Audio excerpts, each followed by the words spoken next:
Thank you so much. Welcome. কিন্তু তুমি আমাকে বলো তো তুমি শাড়িটা দামাদামি করলে না কেন? ও না মানে মার জন্য একটা শাড়ি কিনছি, দামাদামি করতে ইচ্ছে করেনি। কোনো মানে হয়? এতগুলো টাকা তুমি দোকানদারকে দিয়ে দিলে। আচ্ছা এই টাকাটা না সামান্য কিছু টাকাও যদি তুমি গরিব মানুষকে দিতে, সে তোমার মার জন্য দুহাত তুলে দোয়া করবে। সরি। সরি বলার কিছু নেই।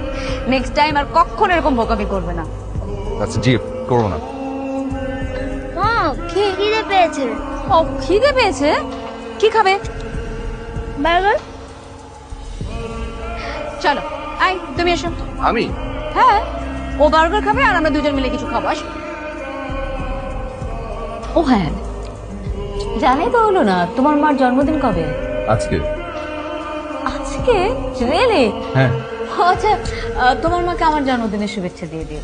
কিন্তু জানে না এটা কিন্তু মার অরিজিনাল বার্থডে না, মানে আজকে আজকে যে জন্মদিন এটা মার রিয়েল জন্মদিন না। এটা আমি অনেক গবেষণা করে বের করেছি।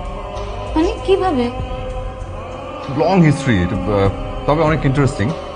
আপনার হাতে সময় থাকলে আমি বলতাম, আপনার হাতে তো সময় নেই। সো না না তুমি বলো, আমি শুনবো, বলো।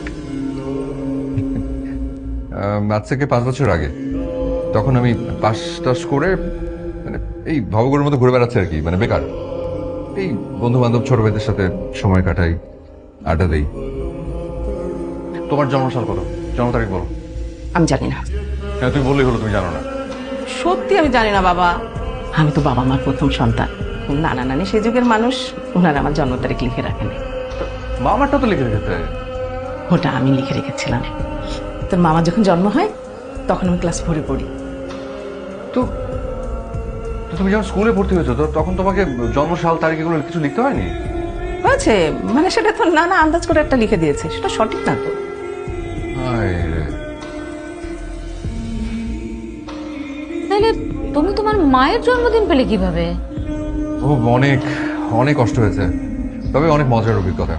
আমি করলাম কি, সব ফ্যামিলি মেম্বারদেরকে ডাকলাম, সবাই বাসায় আসলো, তারপরে সবাইকে নিয়ে আমাদের ডিসকাশন শুরু হলো যে কবে হতে পারে মার জন্মদিন। না, আমার এত কিছু মনে টনে নেই। আর আমি কি তোদের মতো এত লেখাপড়া শিখেছি নাকি যে অনেক কিছু বুঝে টুঝে সুন্দর করে এই লেখে টেখে রাখবো, এই কাজে লাগবে কোনটা কোনটা জরুরি। দাদা কি করেছে? দাদা তো লিখে রাখতে পারতো। তো দাদার গিয়ে জিজ্ঞাসা কর। নানাদিন যদি বেঁচে থাকতো না, জিজ্ঞেস করতো দূরে থাকে, আমি সোজা মামলা ঢুকে দিতাম।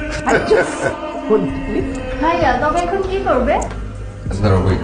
আচ্ছা নানু, আমি তোমাকে প্রশ্ন করবো, তুমি একদম নিশ্চিন্ত মনে